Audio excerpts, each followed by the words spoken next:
Inirampa ng ilang kapuso at sparkle artists ang kanilang ganda sa isang grand solo fashion show. Kamusta naman kaya ang paghahanda nila para sa GMA Gala 2024? Narito ang aking chika.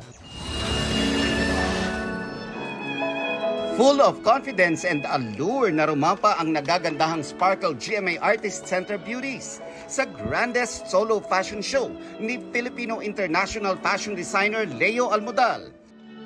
Sa opening, opulent and golden ang massive gown na inirampa ni Max Collins.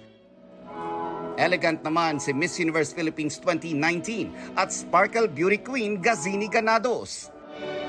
Very confident sa pagrampa si Pulang Araw star Sanya Lopez sa kanyang pagrampa in a haute couture gown.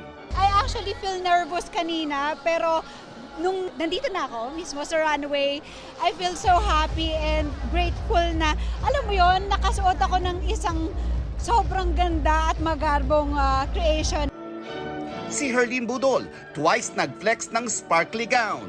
Sanay daw siya sa pageant, pero first time namang mag-fashion show kaya't nanibago siya nang rumampa sa runway. Malaki palang diferensya, hindi nangiti at saka kapag parang seryoso lang tapos straight body. Nagpaturo naman ako sa mga kasama doon pero all goods ako, masaya yan. Getting ready na rin ang Sparkle Ladies sa paghahanda nila sa GMA Gala sa July. Lahat sila hush-hush sa isusuot para big surprise daw sa fans. Siyempre hindi ko pa sasabihin sa inyo but it's a designer that I love and I'm so excited for everyone to see what I've been planning to wear.